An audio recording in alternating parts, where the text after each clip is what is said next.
भारतीय बाजार भी अमेरिकी बाजारों की तरह ही है। यहाँ भी हम एकदम ग्रीन सिग्नल मान के चल रहे हैं और रफ्तार से बढ़े जा रहे हैं। यहाँ पे एक थोड़ा सा चेंज है। हमारे लिए क्रूड एक बहुत ही महत्वपूर्ण चीज़ है, मार्केट के लिए, इकोनॉमी के लिए, डेली लाइफ के लिए, हर चीज़ के लिए। और वो ऐसा लगता है कि 70-75 के बीच में सेटल हो गया है फ़िलहाल के लिए, क्योंकि इतनी प्रोडक्शन कट के बावजूद वो हिल नहीं रहा है।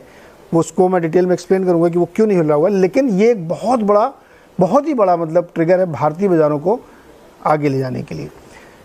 तो क्या हमने भी ये मान लिया है कि ग्रीन सिग्नल है, अब कोई चिंता नहीं है, अमेरिका से भी कोई चिंता नहीं और हमें आगे बढ़ते रहना है?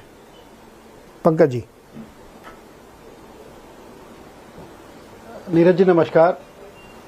देखो नीरज जी, एक तो like we being brokers and investment guiding community, हम इस थ्योरम पे बिलीव करते हैं कि most of the time market is correct. And market इस टाइम अगर हम इंडियन मार्केट पे नजरिया देखें तो ज्यादातर अगर हम टिक्स देखें या बॉक्सेस देखें तो टिक हो रहे हैं। और अगले 3-4 महीने को मार्केट को ऐसा लग रहा है कि काफी क्लियर विजन हैगा। सिर्फ एक ही उसके अंदर एक प्रश्न चिन्ह है कि क्या जो मॉनसून की रेनफॉल है जो अभी तक थोड़ी सी कम रही है, कि आने वाले वक्त में शायद उसमें कोई प्रश्न चिन्ह ना लग जाए। अपार्ट फ्रॉम दैट मेरे को लगता है कि विजन काफी क्लियर है। और यूएस फेड का तो मुझे बहुत क्लियरली शायद जो हमारे कलीग्स ने जवाब दिया, I think they are almost at the point. यहां पर डोमेस्टिकली हम जरूर मान के चल रहे हैं कि we have almost reach the U turn for the interest rate, जबकि आरबीआई गवर्नर कह रहे हैं कि just a pause, it is not a pivot. But शायद मार्केट ये मान के चल रही है कि we are almost close to U turn. वो यू टर्न 2 महीने बाद हो, 4 महीने बाद हो, 5 महीने बाद हो, दैट इज द सीन। अगर मानसून अच्छी रहती है तो हो सकता है वो जल्दी भी हो सकता है। उसके अलावा आप देखें जिस तरह के समीकरण मार्केट को दिख रहे हैं, अगर आप नई एक्सपेंशन की बात करें, नए प्लांट्स की बात करें, प्राइवेट सेक्टर से अब दोबारा डिमांड उभर के आ रही है, नए प्लांट्स की बात कर रहे हैं, एक्सपेंशन की बात कर रहे हैं। पब्लिक सेक्टर तो पहले भी कर रही थी, बट पब्लिक सेक्टर इस टाइम थोड़ा धीमा है, बट प्राइवेट सेक्टर बात कर रहा है। उसके अलावा जिस तरह की लिक्विडिटी फ्लो हो रही है, चाहे वो डोमेस्टिक लिक्विडिटी हो, फॉरेन लिक्विडिटी हो, that is flowing in abundance. And जो चाइना +1 फैक्टर हैगा, जो क्रूड आपने एक फैक्टर बताया, और अगर हम पॉलिटिकली भी देखें तो अगले 3-4 महीने तक कोई ऐसे मेजर इलेक्शंस नहीं है, तो पॉलिटिकली भी सीन काफी क्लियर है। और इसके अलावा मैं नहीं बोलना चाहिए क्योंकि अगले साल फर्स्ट हाफ में he will be running into general elections, तो गवर्नमेंट सारे ऐसे कदम उठाएगी कि जहां पर और ज्यादा पैसा इकोनॉमी को पहुंचे, चाहे वो इंफ्रास्ट्रक्चर के क्षेत्र में हो, हाईवे के क्षेत्र में हो, किसी भी क्षेत्र में हो। सो आई थिंक समीकरण काफी पॉजिटिव है। हो सकता है हम सोमवार को एक सब कुछ ठीक रहा तो सोमवार को एक नया हाई निफ्टी देखने को मिल जाए। And I think there is much more healthy life beyond that. आप कार्यक्रम के शुरू में हमारे कलीग से पूछ रहे थे कि क्या is it too late to enter, क्या मैं करेक्शन की वेट करूं? मेरे को ऐसा लगता है कि मार्केट में it's never too late to enter. Definitely एक कहावत है कि शायद थोड़े दिन पहले बहुत अच्छा वक्त था मार्केट में एंटर करने के लिए, बट अगर आप उस टाइम एंटर नहीं कर पाए तो टुडे और tomorrow is the best time you can enter. So I think that is what the strategy should be.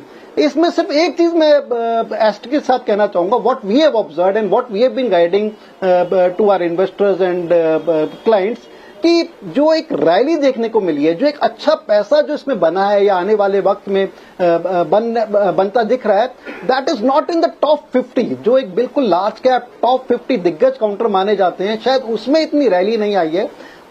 50 to जो 300 होते हैं, तो आई डोंट से जो मिड कैप या लार्जर मिड कैप है, क्वालिटी मिड कैप्स है with good corporate governance and with sectors which are performing, उसमें बड़ी ट्रिमेंडस रैली देखने को मिली है। इन स्पाइट ऑफ कि हम देख रहे हैं कि टेक्नोलॉजी में people have not made money, but technology में भी अगर नीरज जी आप थोड़ा सा नीचे देखेंगे, गुड मिड कैप्स, टॉप के 10 स्टॉक छोड़ दीजिए, उसके नीचे जो आप बेस्ट 20 मिड कैप्स देखिए, उनमें बड़ी अच्छी रैली देखने को मिली है। So I think the key lies in staying with top quality mid caps, staying with sectors which are performing and staying with the market. And मेरे को लगता है कि ये नहीं कि मार्केट अब बहुत ज्यादा महंगी हो चुकी है, अभी भी मेरे को लगता है यहां से market once we topple this 18,888 on Nifty, जो कि पुराना हाई है, मेरे को लगता है वहां से मार्केट एक अच्छा मोमेंटम देखने को मिल सकता है। Next 500 to 800 points of Nifty with some kind of अपीवर्स could be faster than expected.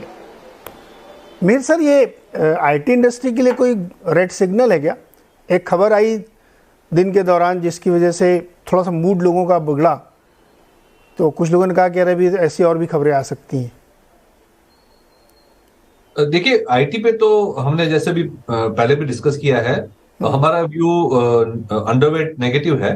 और उसका मेन रीजन ये है कि रिलेटिवली हमें लग रहा है कि जो डोमेस्टिक इकोनॉमी है वो बेटर परफॉर्म करेगी। डोमेस्टिक इकोनॉमी में सेक्टर देखें, सेगमेंट्स देखें, गवर्नमेंट की जो पुश देखें, कंजप्शन भी देखें, तो डोमेस्टिक सेक्टर्स जो है वो एक्सपोर्ट ओरिएंटेड सेक्टर से बेटर परफॉर्म करेंगे, क्योंकि हमारा व्यू यही है कि इंडियन इकोनॉमी ग्लोबल इकोनॉमी से बेटर परफॉर्म करेगी। और दूसरा बड़ा ये कारण है कि आईटी ने जो एक स्टेरॉइड्स पे ग्रोथ देखा था कोविड के टाइम पे, फाइनेंशियल ईयर 22-23 में, वो एक एक्स्ट्राऑर्डिनरी ग्रोथ था जहां पे आईटी कंपनीज ने यूएस कंपनीज ने बहुत ज्यादा आईटी के ऊपर स्पेंडिंग किया to beef up the online presence, because online shopping हो रही थी कोविड के टाइम पे, एक्सपीरियंस बेटर करना था, ट्रांजैक्शंस बढ़ रहे थे, एंड प्लस वीडियो कॉन्फ्रेंसिंग वगैरह के लिए भी काफी रिसोर्सेज करने पड़े थे, वर्क फ्रॉम होम के लिए भी इंफ्रास्ट्रक्चर बनाना पड़ा था। तो 2 साल काफी टर्बो चार्ज रहे थे आईटी सेक्टर के लिए। अगर हम ट्रेंड ग्रोथ देखें तो वो हाई सिंगल डिजिट, लो डबल डिजिट के लॉन्ग टर्म ग्रोथ जो आईटी ने दिखाया था फ्रॉम FY14 ऑनवर्ड्स, वो मेरे ख्याल से बहुत नॉर्मल ग्रोथ है। रही बात वैल्यूएशंस की, आईटी सेक्टर अभी भी अपने प्री कोविड वैल्यूएशन से काफी ज्यादा वैल्यूएशन पे है। और मुझे लगता है कि जिस तरह से हम एक्सपेक्ट कर रहे हैं कि यूएस इकोनॉमी में रिसेशन शायद ना आए, लेकिन स्लो डाउन तो जरूर आएगा। तो कॉर्पोरेट स्पेंडिंग पे भी हम देख रहे हैं कि कंजर्वेटिवनेस ऑलरेडी दिख रही है। सबसे बड़ा मैं इंडिकेटर देखता हूं आईटी में, एक ही नंबर देखना चाहिए हमें कि कंपनीज हायरिंग क्वार्टरली बेसिस पे कितना कर रही हैं। तो लास्ट 2 क्वार्टर से हम देख रहे हैं कि कंपनीज हायरिंग बहुत ज्यादा नहीं कर रही हैं। उसका मतलब यह है कि उन्हें विजिबिलिटी नेक्स्ट 2-3 क्वार्टर के ग्रोथ की नहीं है। और जब कंपनीज खुद ही अपनी कैपेसिटी नहीं बढ़ा रही है तो एक क्लियर इंडिकेशन है कि सेक्टर 2 साल जैसा ग्रो किया उससे ज्यादा ग्रो नहीं करेगा, इनफैक्ट ग्रोथ में स्लो डाउन आएगा। ऑन द अदर हैंड हमारी जो डोमेस्टिक रिकवरी है वो अच्छी चल रही है, कंजम्पशन होपफुली अच्छा हो जाएगा मानसून के आफ्टर में। तो मेरे ख्याल से आईटी अभी भी अंडर परफॉर्म करता रहेगा। ये न्यूज, स्पेसिफिक न्यूज तो ठीक है, बट इन जनरल मुझे लग रहा है कि कॉर्पोरेट अमेरिका में स्पेंडिंग धीरे धीरे करके कम होगी आईटी के लिए, जो कि एक स्लो डाउन तो आएगा ही आएगा। अच्छा, आपने जो बात की ना आईटी वाली, इसमें मैंने टीम लीज से बात की थी अभी 2-3 दिन पहले ही, तो वो एग्जैक्टली यही कह रही थी कि लास्ट 2 क्वार्टर से तो बिल्कुल फ्रीज था। अभी भी 2 क्वार्टर उनको नहीं लगता है कि मिड लेवल पे कोई भी भर्ती आईटी कंपनीज करने वाली हैं, इंडियन आईटी कंपनीज। केवल वो जो स्कूल में जाके, कॉलेजेस में जाके फ्रेशर्स लेते हैं वो सिर्फ लेंगे, बाकी मिड लेवल पे कोई भर्ती नहीं हो रही है। तो ये एकदम आप सही, आपका अनुमान है कि अगर HR नहीं ले रहे हैं, वहाँ पे लोग नहीं भर्ती हो रहे हैं, तो फिर इसका मतलब है कि आईटी कंपनी में अभी दिक्कत है। अनुराग, आप, लेकिन आपके यहाँ कहानी दूसरी चल रही है। एक कंपनी है जिसका नाम है ओरेकल फाइनेंस। उन्होंने एक बहुत ज़बरदस्त गाइडेंस दिया, रिजल्ट भी बहुत अच्छे दिए, और उन्होंने ये कहा कि हम भी अब AI के थ्रू अपने एक बिजनेस को एक्सपेंड करेंगे। और वो स्टॉक एक साल में 70%, ईयर टू डेट, नॉट एक साल में, ईयर टू डेट 70%, एक महीने में 30% चला है। और उसका जो इंडियन आर्म है, जिसका अभी उससे कोई लेना देना नहीं, उसमें भी ज़बरदस्त तेज़ी आ गई है। तो आपके आईटी की दूसरी कहानी चल रही है क्या?